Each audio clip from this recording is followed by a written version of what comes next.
Thank you for joining us, everyone. We're just admitting everybody into the webinar, and we'll be getting started in just a moment.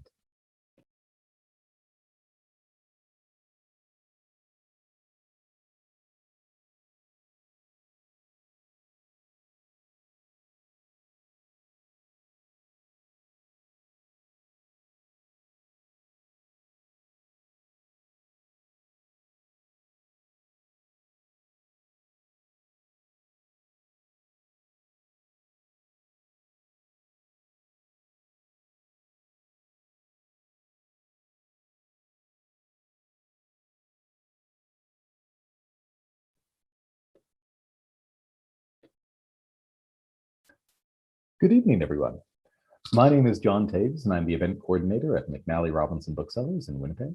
I'd like to thank all of you for joining us virtually tonight here. We are, of course, gathered here for the virtual Winnipeg launch of No Cure for Being Human and Other Truths I Need to Hear by Winnipeg's own Kate Bowler. We're broadcasting tonight from Treaty 1 territory, the traditional territory of the Anishinaabe, Cree, Oji-Cree, Dakota, and Dene peoples, and the homeland of the Métis Nation.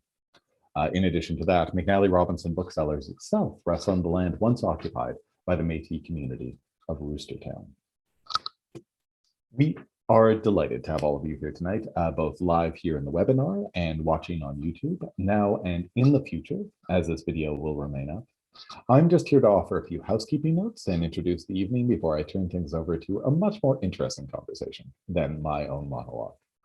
Just a few quick notes about procedure right out of the gate. You'll notice there is an active chat to the side, so please do feel free to chat amongst yourselves, offer any positive commentary you might have over there. At the end of the evening, I'll make a copy of the chat and send it along to the participants so they can see all the pleasant things that you had to say. There will also be a time later on for questions immediately following the conversation between Kate Bowler and our host for this evening, Jen Zoratti. So as questions occur to you over the course of the evening, you'll notice there's a Q&A box right at the bottom of the screen. So feel free to write your questions right in there, and we will interrogate Kate with them as time permits later on in the evening. Of course, we encourage everybody watching to pick up a copy of this incredible book. Copies are available from McNally Robinson Booksellers. You can order them online. You can thankfully visit us in person again. You can give us a call, and we do deliver locally. We also ship nationally and internationally, and we still offer curbside pickup. So one way or another, we will find a way to get this book into your hands. So without further ado, I won't take up much more of your time, but I would like to say a few words about the people that you'll be hearing from today. So let me just quickly take care of a technical aspect. Here we go. So, born and raised in Winnipeg, Kate Bowler is an associate professor of the history of Christianity in North America at Duke Divinity School. She completed her undergraduate degree at Macalester College, received a master's of religion from Yale Divinity School, and a PhD at Duke University. She is the author of Blessed, A History of the American Prosperity Gospel, the New York Times best-selling memoir, Everything Happens for a Reason and Other Lives I've Loved, and The Preacher's Wife, The Precarious Power of Evangelical Women Celebrities. She has appeared on the TED stage, NPR, and today she was just on Good Morning Miss America a few hours ago. And her writing has been featured in the New York Times, the Washington Post, and Time. She is the host of the popular podcast, Everything Happens. Bowler lives in Durham, North Carolina with her husband, Tobin, and son, Zach. And we're absolutely delighted that she's taken the time out from her very busy schedule to spend an evening with us tonight. Your host for this evening is Jen Zoratti, a Winnipeg Free Press columnist and the author of Next, a weekly newsletter looking toward a post-pandemic future. As a member of the Arts and Life department at the paper, Jen writes about how we live and the things that make life worth living. A fourth-generation Winnipegger, she lives in the city with her husband and her dog. I couldn't think of a better pair of folks to spend the evening with, so please join me in giving a warm virtual welcome to Kate Bowler and Jen Zoratti. Hello, thanks, John. Hi, Kate. John wants me to be interrogated. Jen, I cannot wait. What a privilege. Oh, yeah, this is so nice. I'm so thrilled to be speaking to you. Loved the book. Like I found myself power nodding along with so many of your points. It was so good. So congratulations on that. Maybe just to dive in, death. No, I'm kidding. Are you aware that our days are numbered? No, tell me more. But maybe that is a good place to start. Tell me about the experience of actually writing No Cure for Being Human and what it was like to relive that time, which is immediate history for you, right? And kind of like delve into, it brings in so many threads. So yeah, just tell me a little bit about the experience of actually writing this book. Yeah, because the first, because I'd really only written these long form historical books before I wrote Everything Happens for a Reason. I feel ethically obligated to be like, and other lies I've loved. But I wrote that book so quickly because I was in a panic. I was trying to make sense of a very sudden diagnosis, and I really wrote almost all of it basically over 3 weeks while I was outside next to an outdoor xylophone band camp that was practicing in Collegeville, Minnesota. So when I think of that book, I think of this saying like dunga dunga dunga dunga dunga dunga dung, just like high school students doing their very best to perfect the art of the xylophone. But this felt kind of daunting to me because it was a very different question, which is how do you make sense of the life that persists, the pain that persists, the questions that are kind of intractable. And I have to admit, it felt more, it just, I was more intimidated to write a book where I had enough time to think about the chronic nature of faith and life. And so I like to write in little snippets, like when I can tell something kind of rings a bell in my life. It's either usually very sad or very funny that makes me want to write it. But then when so this last year I spent in Winnipeg, mostly in just endless quarantine. So I had a fair bit of time to think about a different sort of question, which is how do you move forward with the things you didn't choose? So the parallels, I think, between the persistence of cancer and the persistence of the pandemic kind of gave me that mental space to try to address the question with maybe more bravery than I would have. Yeah. And it's certainly, I mean, obviously you mentioned the pandemic towards the end, but that was something I picked up on right away. It's that, the liminal space of dealing with a cancer diagnosis and whether or not you don't know when your time is going to be up. Liminal space of living in endless lockdowns, quarantines, pandemic, which also has not ended. Even the liminal space of being in a, airport waiting lounge or where you're getting chemotherapy, like all those spaces that you just have nothing to do but be with your mind, right? So it's definitely, but I also felt like the pandemic sucked for a lot of people, but I feel like it really sucked for you because I feel like it's like, hey, like let's at least in life. Oh no. Yeah, let's make the most of our lives. It was, now that I have to admit that was kind of an emotional experience this year, not just simply because I was sorry not to, make the most of life, but had I been facing the same questions that I had right after the diagnosis, where I had only the rest of that year. I know so many people with life-limiting illnesses, and so who are immunocompromised. So I have to admit, this last bit, when not just how we spend our days, but when we get to spend our days is such a delicate question. Totally. So many funny parts in this book. The best life now scene is crying. Like because that also seems like something that I would also do. But that's something I also look at a lot in my own writing is just, those questions about like optimization and striving and why we always have to be like, the best life now thing. And like, all those things that I think people in a more broader context really started thinking about in this time. It's like, oh, maybe normal kind of sucked. Maybe the way we lived before was kind of bad for us. And so I wanted to talk to you specifically. You brought in so many ideas from that, but specifically toxic positivity, the whole attitude is everything kind of mentality. Yes. And also the life is a series of endless choices and you can be anything or anyone. So Yeah. tackle both of those ideas quite head on. So tell me a little bit about what made you start thinking about them, and were you thinking about them like before your diagnosis? Did your diagnosis kind of crystallize them? Like, tell me all about it. Well, I'm going to tell you all my Winnipeg feelings about it, because I remember exactly where I was sitting the very first time I was enraged by it. And it was, it was when they put up a stoplight on the freeway right outside of what I thought was a factory, and turns out was Springs Church. And I truly didn't believe, as just little baby Kate, not yet historian Kate, that that Canada had mega churches, that Canada had its own televangelist mega church celebrities who believe that if you have the right kind of faith, that you too can have health and wealth and happiness. And I was very insistent on this point, because I was going to school in the States at the time, and I went around telling everyone, like, that is for Americans.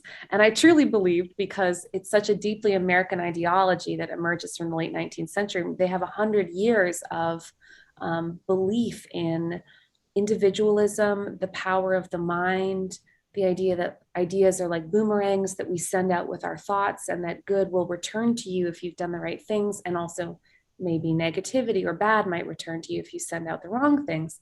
And it was a historical puzzle to me that especially in pointing at Mennonites secretly in my mind right now, that the sort of humble cheese eaters of the prairies could be as easily swayed by this, the belief that mindset is everything. And so that fueled about, honestly, a decade worth of obsessive research into the history of these ideas. And so I had kind of been on the, like, what is going on with that train for a very long time before I was sick. But it wasn't until, because I had tried so hard to write this very compassionate, gentle history of why people believe that their minds can solve every problem. But it wasn't really until I was sick that the weight of it, like the personal, like when I had that moment in the hospital so like they won't let you go home unless you can walk. It's really annoying. So I had to practice walking up and down the hallway, and I had this like hospital gown, and I'm like wheeling my IV, and I walk past the hospital bookstore, and I see that they've got this enormous display of Joel Osteen, who wrote Best Life Now, You Can, You Will, Every Day of Friday, like that whole thing. And I didn't feel, before I would have said, oh, how interesting, that's something I research. But at that moment, I like busted into the bookstore, this poor bookstore manager, as I'm like dismantling the display. But when she was like, oh, ma'am, like, ma'am, I was ma'amed so hard. Like, ma'am, what are you doing? And I looked at her and I was like, you can't sell this to me. And I realized how personal it was to have pain that persists in this culture that has like, that makes a solution for everything.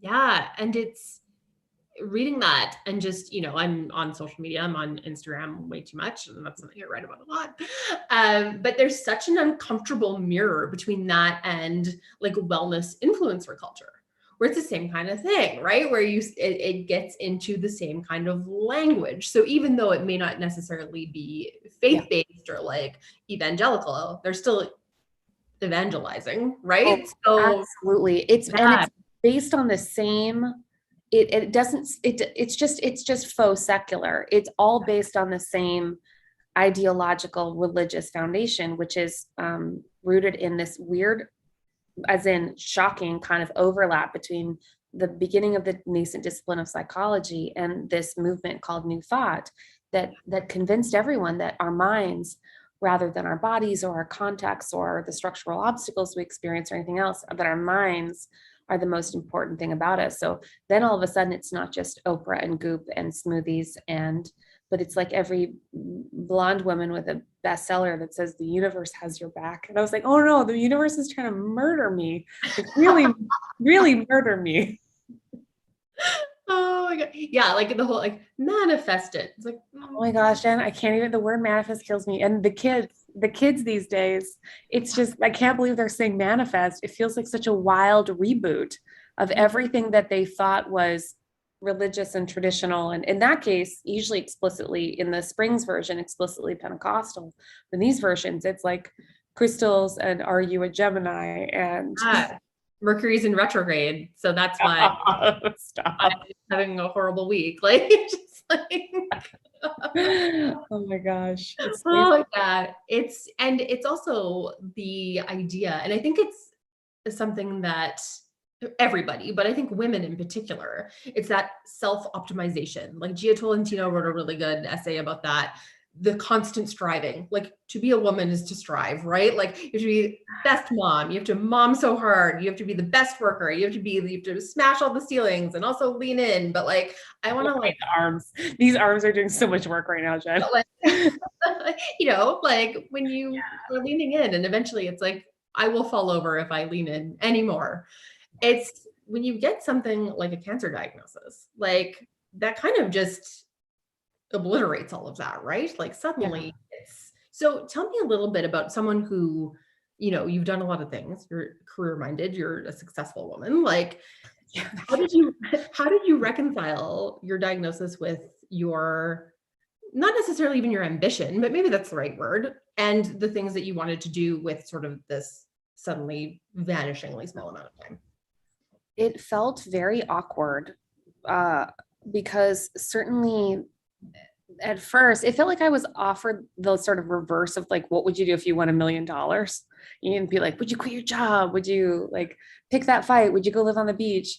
And for my $1 million question, it was like, what would you do if you really only had till the rest of the year?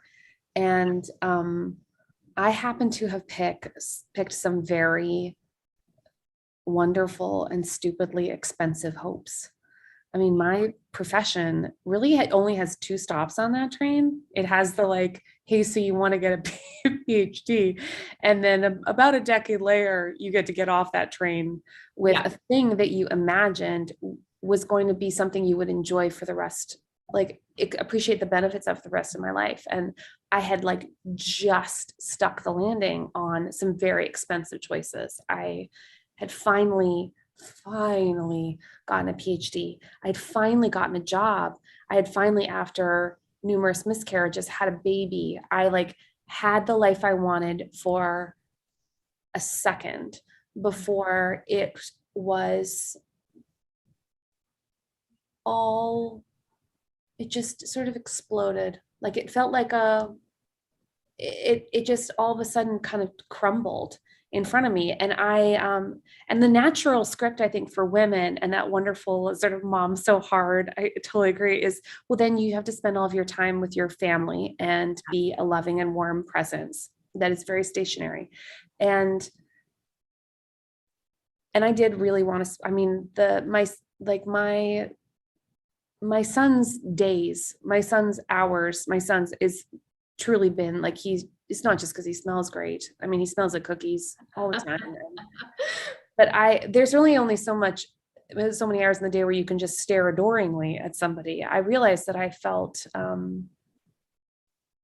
wildly claustrophobic about having wanted to be a person that I had hoped to be. And so I think it was a time for like questioning whether those dreams were good in and of themselves, or they were good because they were going to take me somewhere else. And that became kind of the distinction in my mind between, is this a career or is this a calling? And if it's a calling, do I keep at it? Yeah. And I think it's so, I don't even know the word I'm looking for. Easy, I guess, if you think like life, it's a series of what ifs. It's like a hazy possibility. So like anything's possible, right? Like it's just, and then when you finally have timelines on it. So, and I mean, women obviously deal with that with having kids, right? It's like, well, I will age out of this at some point, right? Like, so when there's deadlines on those decisions, it becomes so fraught. But I can't imagine with a diagnosis like the one you had. How compressed it felt. It just was, it's weird math, right? Because it's not going to, if there's no such thing as adding up to enough, because that number of days, because it wasn't, I chose these expensive hopes, but I have these expensive loves. I mean, I have people that I knew I could just tell when people were lying to me. Like I knew it wasn't going to be okay, like in a fundamental way, because of who we belong to. It was never going to be okay if I died. And and because of that, I didn't know then how do we pay in, knowing then that nothing really adds up neatly.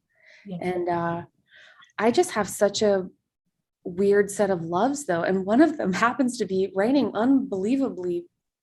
unbearably specific historical books. And so I had this kind of inconvenient problem, because the year I was going to die simultaneously was the year where if I wanted to keep my job, I had to write this massive book, like 120,000 words, densely footnoted, well-researched, like original contribution to scholarship.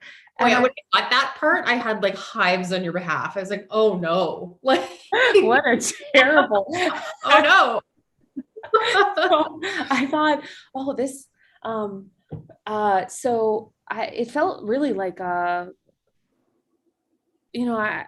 do you continue to do a thing that, because it's not like a book, she said lovingly and respectfully about my academic guilt.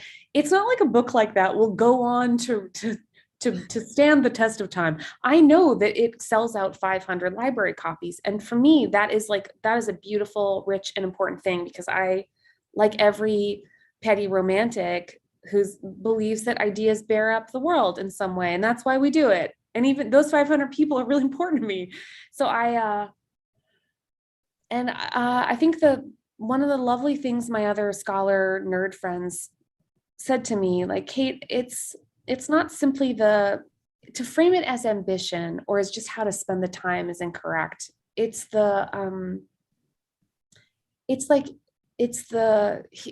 friend Doug said, I was trying to decide if I was supposed to just keep writing that book. And I said, well, I'm so scared that I'm just going to die this year and it will all be for nothing. And my son won't remember me anyway. Like, it just felt like nothing was gonna. Yeah. And he was like, oh, Kate, like, even if the worst happens, like, he can find you there. Yeah. I thought that was like, what a beautiful way of thinking about our small gifts. Like, whatever it is, like, the people we love, and we are found by the doing of it.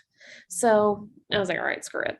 I'm going to write the dumb book. And then that year I went into the cancer center, and sometimes I was tired and lots of times I wrote, and I had these like evangelical megachurch celebrity ladies who would come into the cancer center so that I could interview them. And they would sit there and I would interview them and like type in my little laptop. And it was the loveliest way to spend a horrible day. Yeah. Yeah. I love that. I remember that part with him telling you that, and just, that, yeah, he'll find you there, I also loved when you talked about building the foundation and versus whether you would be able to build the house or not, like on top of that. Yeah. Now, because this was, you've seen your son not only start school, but now he's like, what, 7 now? He has 2 missing front teeth. He looks like a little baby hockey player. To get to the milestones like that, like starting school, missing teeth. Yeah. How does that feel? Yeah.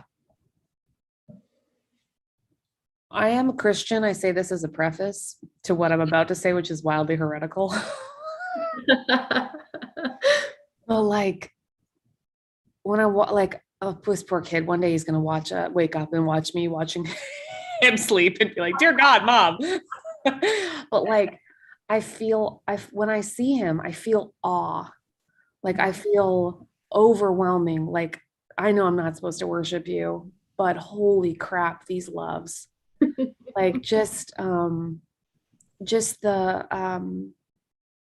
because it's so funny. I did this, I was asked over the pandemic to like comment for a parents magazine about something. And it was like, say something inspirational about being a mom. And I was like, oh, no. It's our loves that drowned us. And they're like, you mean like saves us? And I was like, no. It drowns. Like what I said. where it's our loves that we're so desperate to bear up, like to hold up, to like we're sunk and carried by them at the same time. And it feels like the immense privilege and intensity of it is, when I look at him, I think, I need my life to hold up yours the way yours holds up mine. Yeah, well, it's so beautiful. It's not great for parentingmagazine.com or whatever. Like, don't you love it? I want to talk, it's kind of shifting gears a little bit, about how through your diagnosis and being involved in a clinical trial, I found very interesting, and just thinking about all the ways in which, and again, this is kind of something that everyone has to do, but I think it's something that women uniquely have to do, which is, oh boy, do we need to advocate for ourselves in the medical system, like and so you write about that experience and having to really enlist friends to help you decipher what documents meant and all, so walk me through kind of dealing with your health and how you were feeling in that moment, just physically and emotionally, but also having to apply your research skills in a horrible new way. Yeah, terrible as a terrible new hobby. By the time that I mean, if I can put it frankly, the reason why I have stage 4 cancer is because no one listened. Is for months I went in and I begged for care. And I said words like, this is unbearable, I can't do this anymore. But because now that I've read studies on who is believed and why, and the much lower rates of prescribing or treating women's pain because we tend to bear it well. I'd been sent home from the ER with Pepto-Bismol when the truth was I was honestly, I'll never forget going to the Winnipeg Folk Festival, and every 100 yards or so I would double over because I was in so much pain.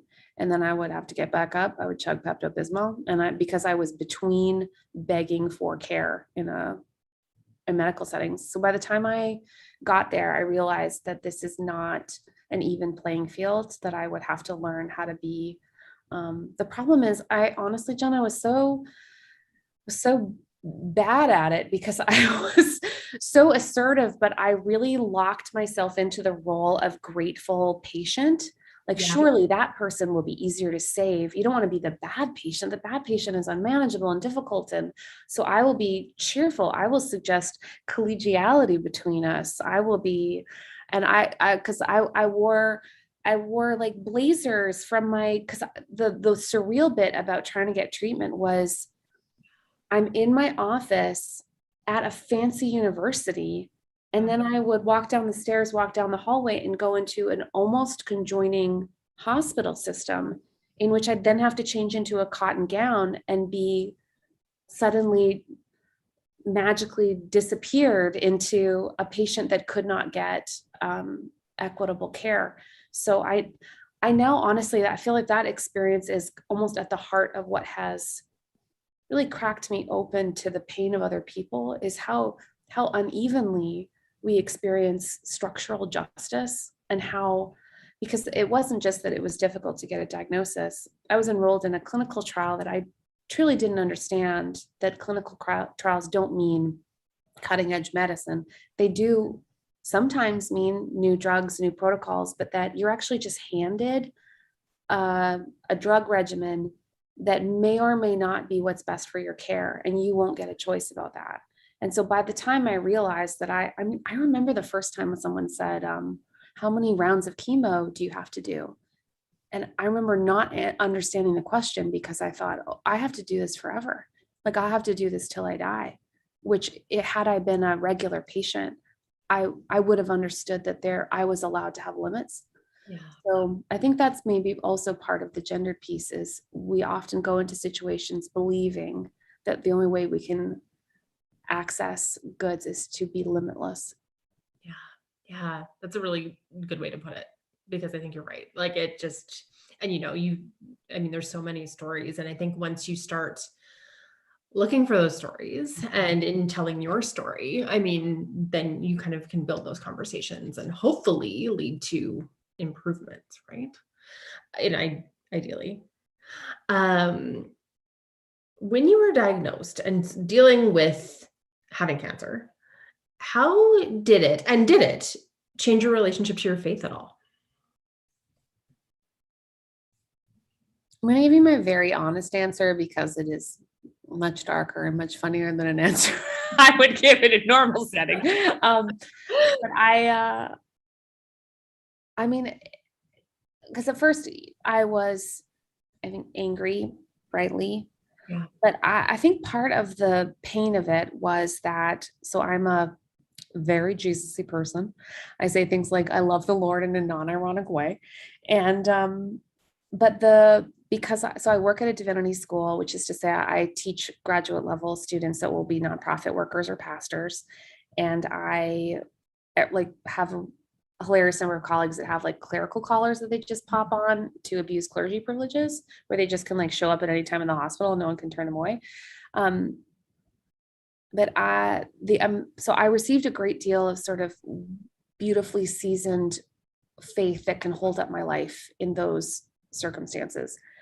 But the second I started writing about feeling fear and disappointment and this sort of darker side of dying in a culture that believes that everything happens for a reason, the mail that I received from Christians was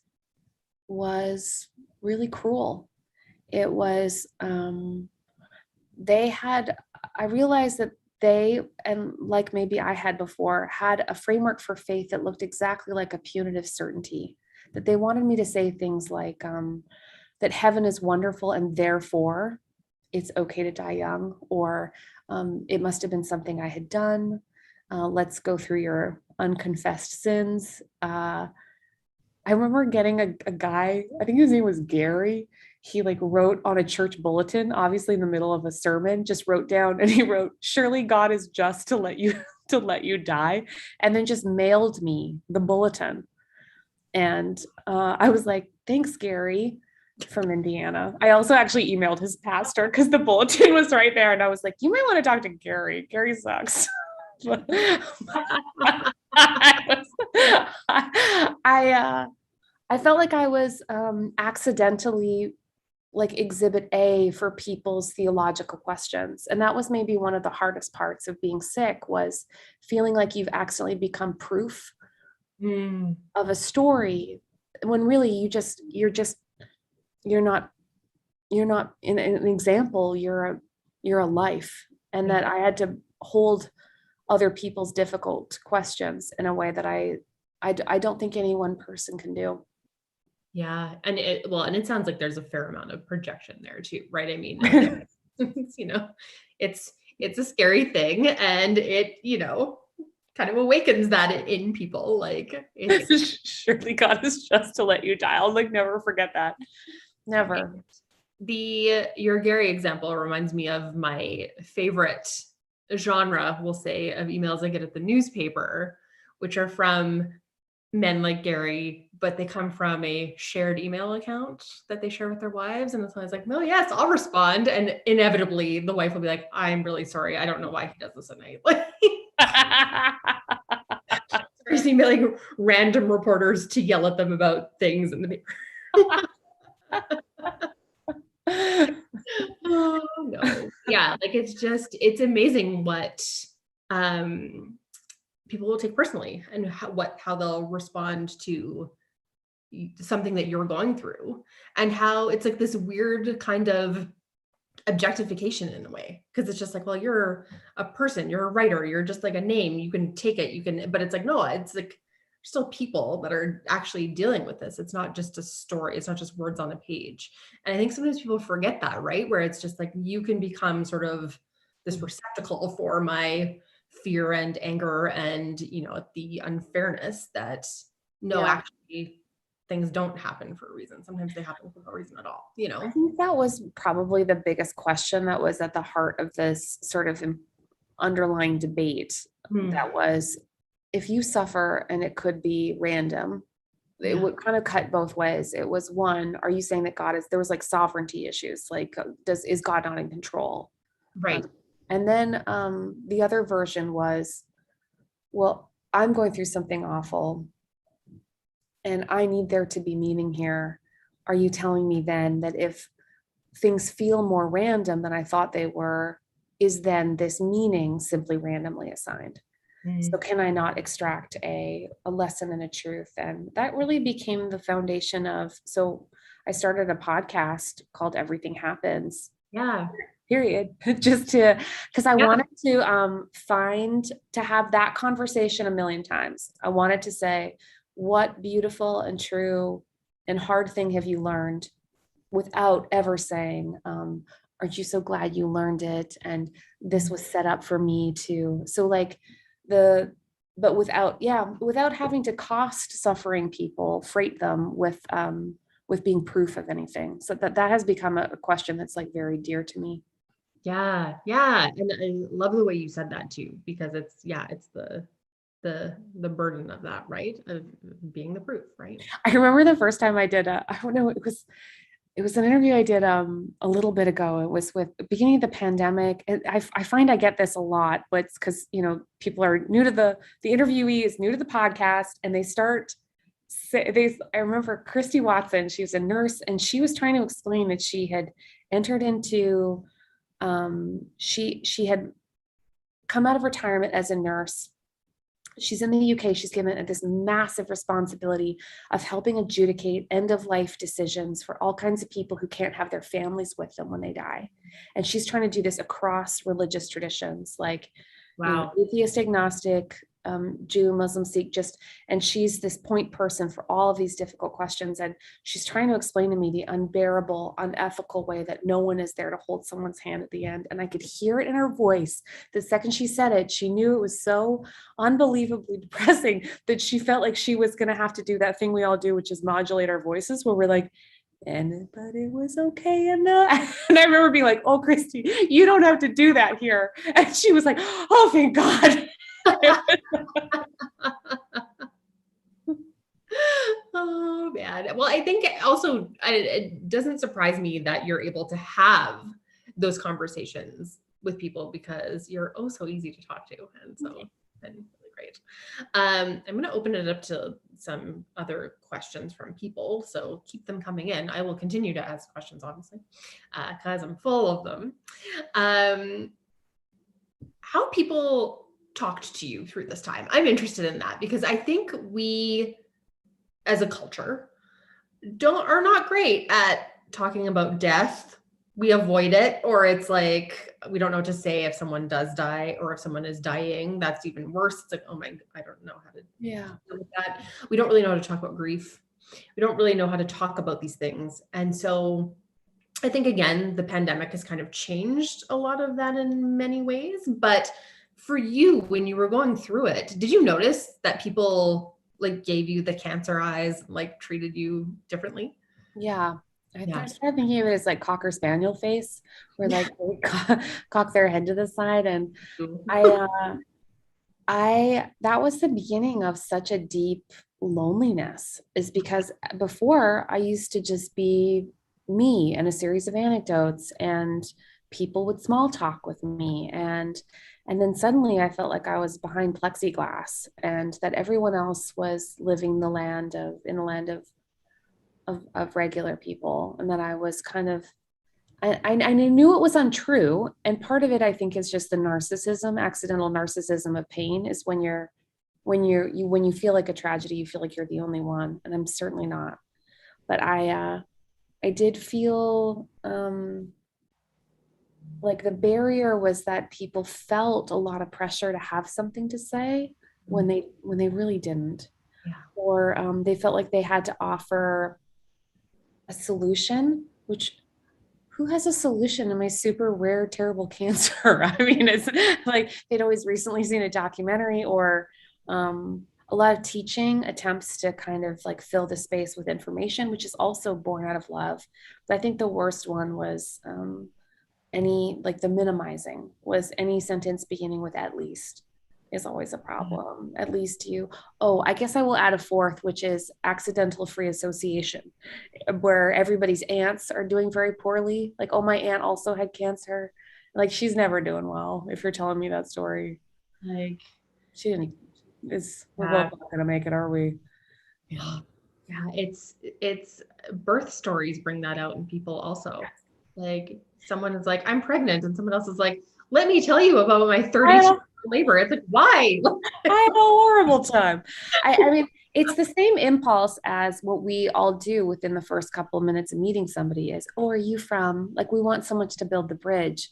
The problem is that when you see somebody who's experiencing terrible things, then your immediate association is with, you know, is with the one thing that won't help them be a human at that moment. Oh, yeah. It's you also, and I think this was maybe in your Good Morning America. Was that the show you were on Today? Or today? Yes. What I'm thinking of. It just kept, honestly, today just kept happening. So I'm not sure when that was, but it was probably today.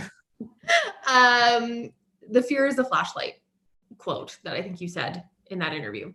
I really liked that because I think it certainly can be. And so I wanted to get you to say more things because I know you wrote a whole book about it, but just about that idea and how it kind of, because I think, you know, and this is a good segue into my later question. And now I'm just asking you a million questions at the same time, which I do, about the bucket list idea and the really stressful carpe diem idea, right? But I think the fear is a flashlight concept. It really shows you that all those like little things that sparkle, right? Yeah. So yeah, it does. I think there's a beautiful, terrible gift of tragic, my friend Luke calls tragic time, which is that it has a kind of bright crispness to it. It's like that feeling like it's not Tuesday anymore. It's the day this happened, and there's a clarity to it because we're so afraid. And I have found that it really does. I mean, second I got sick, it showed me exactly what I loved, exactly what I can't live without. And I think the issue with just trying to manage moving from a crisis to a chronic situation in life is just trying to right size our fears in relationship to our lives. How do we keep, I mean, because too much fear and we our lives constrict again. Of course, too little and we're not being realistic about, we're not able to speak honestly about our situation. So I do find out people, especially, I think we're so quick to either pathologize or spiritualize, negatively spiritualize fear. And instead I found it's always telling me something. Just the question is how to live alongside it. Yeah. There's a couple viewer. It's viewers we're talking about. See, we're both writers, so it's readers. Dawn asks, she says that she is the Tobin in your story and her husband died of colon cancer. She has a parallel life story. So how does Tobin carry on? Oh, hon. Yeah. Yeah. I'm so sorry, Dawn. That is unbearable. The carrying onness is such a big, hard, beautiful question because it doesn't, sometimes we're just shocked by sometimes life feels way too short and sometimes it just doesn't stop. And I think too, if you've been the caregiver and you've experienced the devastating grief alongside somebody, part of the carrying on is that that person's life often got as narrow and as small as the person who was suffering. And so then to how to wake up again, small pleasures and permission to experience the big world and also big experiences like joy along sorrow. Incredible and a terrible thing about grief is it does dig out something in us that allows us to experience these big. So like, I'm betting that then our capacity to love is much larger than before, but also we're not dumb is we know that things come apart. I think that kind of fear, that's a perfect example of like trying to find the right place for fear then, knowing what we know, that there is befores and afters, and that if we could go back, we would. That was beautifully answered. This is sort of a different track. So do you see a generalized difference? Megan asks us, do you see a generalized difference in the way Americans and Canadians move forward with the things they didn't choose? Oh, yeah. I mean, Americans are, I hope this is on YouTube so they can see it, delusional in the most wonderful way. I mean, in part because they have made peace, for better, for worse, with tremendous inequality of all kinds. They have, the specter of difference between them is greater than it is than in Canada, in which we are trying, because of a mass collective experiment, to compress more and more people into the middle class. They allow the highs and the lows. And in part, these theologies, these explanations for suffering come out of inequality. Why do some people rise to the top? Why do some people fall to the very bottom? Canadians are, we are not as idealistic in that way. We are not, I'm just speaking in terms of like our national qualities. We are not risk takers in the same way. We are also much more comfortable with structural language to describe inequality, which I just love. We also don't have a civil religion. We don't believe that God founded the country for special spiritual purposes. And that is also something I really like. I do think that Canadians are as likely as everyone else to resort accidentally to believing that we are in control of our lives. However, I think we have we do have a stronger sense of collective caretaking. And that is, I mean, and that is an ideal that has been called into question during the pandemic, in which we had to account for public good. But yeah, I do think we have a higher chance of being able to be interdependent in a way that maybe Americans are just not suited for. Chantel asks, she said, I had stage 4 appendix cancer and luckily I'm no evidence of disease. I have friends in the cancer world who have similar diagnosis and are currently in hospice. How do you deal with watching cancer friends get bad news and pass? I'm struggling with survivor's guilt. Oh, hon, I'm so sorry. That is awful. The randomness of it is a huge weight. I have really struggled with that myself because most of the people in my clinical trial died. And that has been really hard to carry. I think that's partly why I think that's part of the letting go of being personally responsible for the randomness of the world is part of is a hard acceptance, because of course if we could, we would save everyone we love, we would carry it all, and because we can't, that powerlessness we accidentally often convert into something we can control, which becomes guilt or shame. And I think there's only a couple things that I know that I try to do, which is that I try really hard to chase small joys, because it reminds me that it is okay to still be alive, to still feel the goodness of being alive. Like, it took me years to buy clothes again, because what was the point? And so honestly, I feel like this is really dumb, but like I just bought this sweater and I never bought a cashmere sweater. Cashmere is shockingly affordable, but like I feel so special when I do things like that. And I think it comes from this deep survivor's question, which is it okay to still be alive when other people are not? And I am saying it really is okay. It just, but we have to remind ourselves that we are still good, and our lives are still absolutely beautifully worth investing in. I'm going to switch gears to a lighter question. Thoroughly enjoyed your book and so happy to see another Canadian living in the US who also enjoys touring big things. What big thing have you seen recently?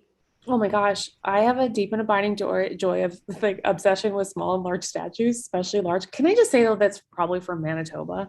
Like Mhm. truly, Manitoba has a Yeah. lot of large things, large curling rocks, large northern lake trouts. Isn't there like a large banana somewhere? There's there, okay, well, I haven't seen it, but I want it. They're the largest Van Gogh. I mean, the largest. It's so ridiculous, and largest mosquito made of wrought iron. Um, I recently saw the world's largest chest of drawers, which was great. Very large. Oh yeah, and I saw the world's largest fork recently in LA, which was very large. So that's the best thing I can say. Oh no, no. I also saw a couple weeks ago the world's largest replica of the world's largest lighthouse, which was very small. Where was that? It was near the coast of North Carolina, and I was like, guys, we could try a little harder. This is a I very mean, small sized replica. no, I feel like there is a town in Manitoba that has like a large statue of a banana. And I want someone watching this to help me with this. Like, I I want yeah. Melita, but maybe that's not right. Like the Melita banana. Thank Oh you. my gosh, thank you. Thank you, John. Thank you, John. Yes. I think that's my favorite too is I forget where it is, but it's near Winkler. But there's the world's largest and world's second largest fire hydrant built close. Like one person was obviously just being a real jerk about it, and just like was like just built one that was 2 feet taller, half a block away. I enjoy this competitive fire hydrant building, but I like, there's a metaphor in the big things, I feel like, because like, what a ridiculous, amazing thing that someone Yeah. do to spend their time in their one life, as we've been talking about for the last hour, right? Like, that is great. Yes. Things for no reason, non-instrumentality, anti-pragmatism, the crap you cannot commodify. And I'm always like driving with a friend, remembering dumb stories. Like it's always an experience. And when something bad happens to me, I find that I need to go back to that place of surreal absurdity, which just, it like cuts through the noise. It really does. Yeah. There's a website called bigthings.ca somewhere. Then I must. Then I must. Yes. That's great. Final thoughts, since we're kind of heading towards the hour here, but was there anything else that you wanted to add or mention or say that we haven't talked about that you've been wanting to talk about through this conversation? We haven't really talked about Winnipeg. Ugh, Yeah. I am so sorry and so happy for how much I make fun of Winnipeg because I love it so much. I also make fun of Winnipeg, but like it's a ridiculous place. Things I love about Winnipeg. One, no one can know if you have a fancy car. It was covered in sand and snow for 6 months. I'm entirely car blind, and I blame and celebrate Winnipeg for that. We we are wildly humble in part because we have things called fancy ski pants Yep. and just like dress up ski pants. So like we can't rise so high that ski pants cannot humble us. No, And you have to work with your outfit. just It's how it is. I like just being a windproof blob for about half a year. Makes me just thrilled. I think it's the only things I would change, of course, are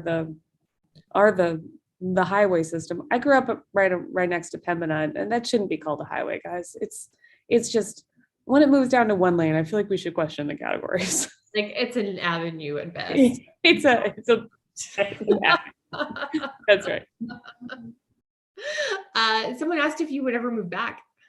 I was back all last year, and I needed that to have gone better because we didn't have enough vaccines.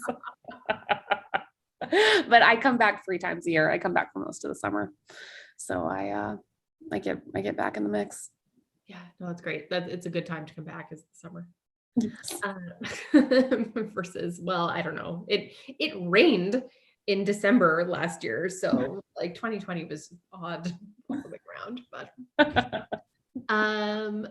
what else are you working on now? Are you working on anything new? Anything academia related? Like what's up now? I know obviously you're deep in book promotion, but Book world. I wrote like a devotionally kind of blessingsy book that's going to come out in February. I just thought it was kind of funny to write a book called Good Enough about faith. I was like, what happens if your faith's just kind of good enough?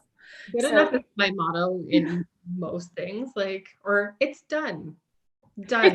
It's done. Yes. So that's yeah, so I guess that's kind of some of the themes. It's all part of the sort of themes of the work in the podcast, which is just giving up perfectionism, giving up finished, giving up on trying to get back into just joyful neediness, the way that we need each other and can't carry on alone. So yeah.